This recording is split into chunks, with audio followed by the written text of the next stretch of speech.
Should we head straight into your first slide, Dan? Yeah, why not? Oops, backwards, forwards. So you founded Receptive a few years ago with our mutual friend Hannah Chaplin. Yeah, so March 2015 we founded Receptive. We spent the next few years working our socks off on that.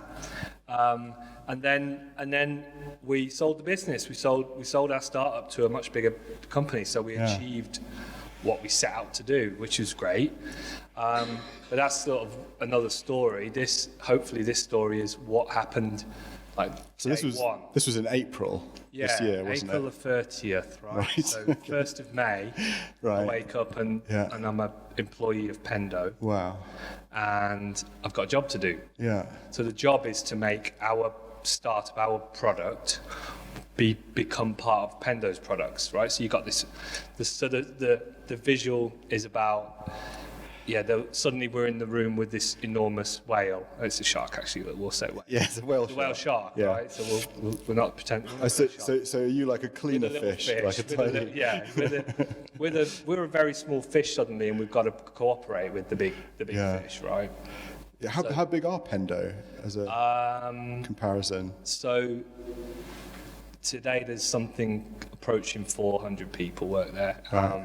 Whereas we would fit around a table in a restaurant when we're required. So just having. I mean, you've as you know, I've never really worked in a big company. I'm a small company. Yeah. So we had a lot of learning to do. Yeah. So the mission now was to get our product to work in that with the big fish, right? So and I was leading the team of engineers that had to deliver that project. So that's what that one's about. So the migration of the wildebeest. We one of the things that we had to do, kind of as a prerequisite for launching any product, for acquiring any new customers. So you won't be surprised to learn that we kind of tried to stop acquiring new customers. There was a quiet period.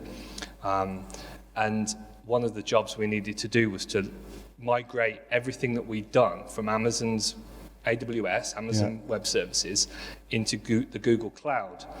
Now, that project, the image here is you're migrating, it looks pretty... So those are your users?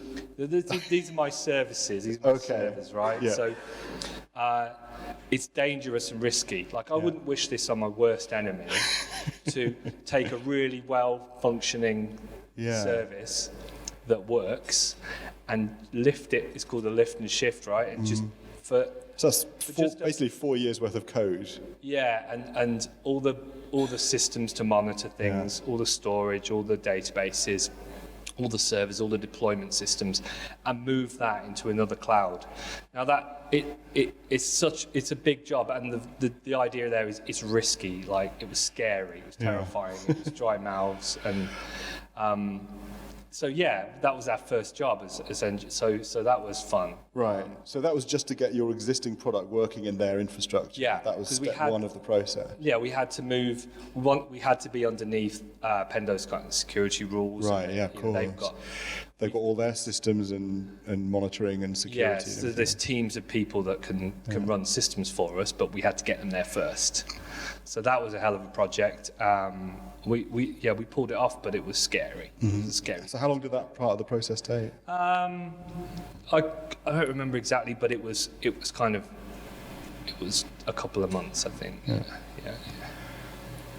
And what's this? So this is Pandemonium is the Pendo conference, the customer conference. So hundreds and hundreds of people come to this, and it's relevant for this conversation because that was when we were going to relaunch this product. So that conference had been decided upon a year before we met. Because they have an annual customer conference.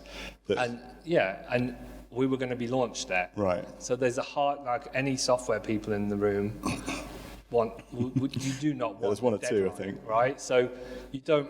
The idea that you're going to launch on this day and everything's going to work perfectly is a tricky one to swallow, right? So this was a fact of life now. Is the product formerly known as Receptive, Pendo Feedback, is going to be launched at Pendemonium. The CEO and Hannah, our CEO, we're going to stand on stage and present the perfectly working integrated products. So that was, so I guess the point there is yeah, you had a fixed deadline. You got a fixed deadline. Could not shift. Yeah, so what had to, if that can't move, then the thing we had to do as technical people was to be ready to really be ready to drop scope and be really rigorous about rejecting any kind of, because there's a lot of people interested in adding scope to your project. Sure. And my job was to, the job of other people who were managing the product and so on, was to say no to everything that was happening. Right. So we just had to hit that deadline, and anything that got in the way. So how unreasonable was the deadline? Firstly, how unreasonable was the deadline? And secondly, did you know about the deadline when you were acquired, or was that sprung on you? I guess we knew. So yeah, it was pretty unreasonable. Yeah. Right. So not everything was going to make it in anyway. We hit it. Yeah, we hit it, and we launched, and we signed contracts and launched to new customers on the day. So we got there. Yeah. But only by being. Yeah.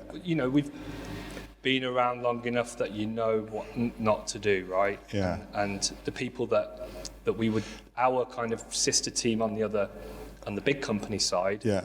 Who were in America, presumably. Sure, yeah. Was startup people, and they, in the sense that they knew how to not get everything they wanted. Right? Yeah. To be very right. So this is the new relationship that you've got with the engineering people over there. Yeah, absolutely. And presumably they're pushing for as much function, because this is a big deal to launch at their annual conference. Yeah. So they're pushing for to not have scope cut. Yeah, but luckily, at Pendo, our leadership, people running the business are the founders, and they're very technical people, they're product people, and they're engineering people. So this was an easy conversation to have. Right. If you can imagine, it might not have been. Yes. Well, it was an easy conversation. Well, yes. Well, I can certainly imagine other types of company that maybe less reasonable. Wouldn't understand the pressures quite as much. Yeah. So we're all in. Presumably, Pendo were a startup similar to Receptive not that long ago. Not so long in living memory, right? Right. So yeah. So absolutely, that helped. That culture is still there. And it's still run by the same people. It hasn't been sold off to. Absolutely, the four founders are still running the business. So. What's this? The string telephone. Right, this well-prepared slide. So here's the message here. Something that we took away after when we looked back and said, how did this work? Why was it a success? And this was about limited lines of communication between the teams. So you've got my team in Sheffield, and we've got, like I mentioned, a sister team in Raleigh, North Carolina. Yeah. And this wasn't my idea. Somebody came up with it. Is to have a permanent team that we interacted with on that side. So rather than having to navigate their internal structures. Is we just had a go-to team. Okay.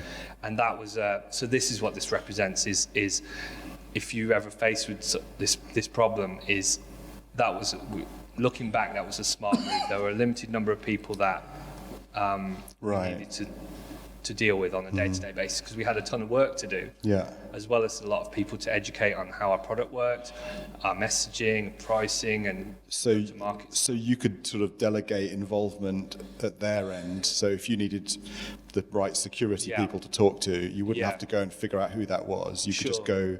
That's essentially a hotline then. Exactly. To your counterparts in America who are like just as responsible as you are for making sure that the deadline's hit. And so it was exactly that. It was, and the people there could make decisions and could call the shots, block things, and that was helpful. That was really helpful. Yeah. So that's that slide. Hopefully there's one more. Yes. Yeah, the tools. A pile of tools. Something that we did that we then had to clean up later was that the tools that I'm trying to represent kind of infrastructure and processes. So you've got big company processes and small company lack of processes. Yeah. So we had to really be as smart as we could about which tools are we going to use, how many things can we actually rules and processes can we follow to get the bare minimum of security? Like security is important, privacy is important, but there are things that we could go under the radar for a little while we were building it, and then after adoption, after launch, we've been adding layers of tooling and processes that you'd expect to operate in that business. So yeah. That's what that was. And so presumably it wasn't just a launch at Pendemonium, which is an awesome name for an annual conference. Sure, but they wanted to take it to market and turn the tap back on for new customers. And yeah, absolutely that happened very quickly. So how did it start to? It must have started scaling pretty fast when it suddenly had access to all of Pendo's customer base. Absolutely. So we'd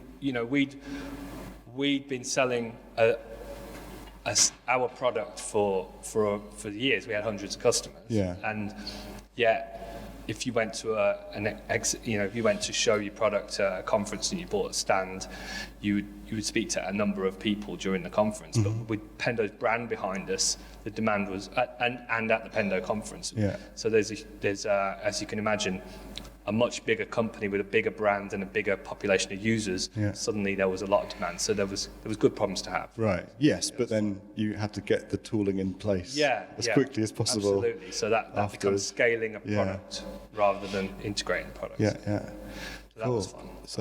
So that was basically.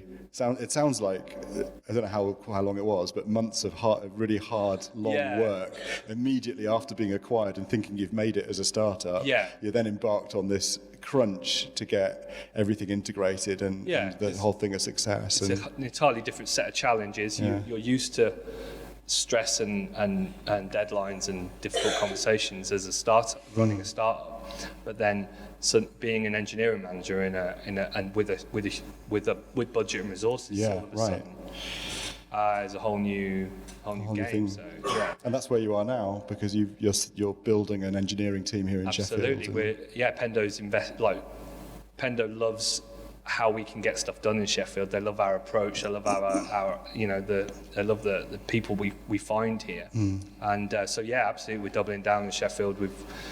I don't know if it's we've got expansion plans. Yes, you'd have to say numbers. No, but, it's great news. Yeah, it is great news. Great news for Sheffield, I think. So we're really proud to have brought that here. Yeah, fantastic. Yeah. Congratulations. Thank you. It's great to hear the story and cheers to see it's going well. Dan Dukeson and everyone from Pendo.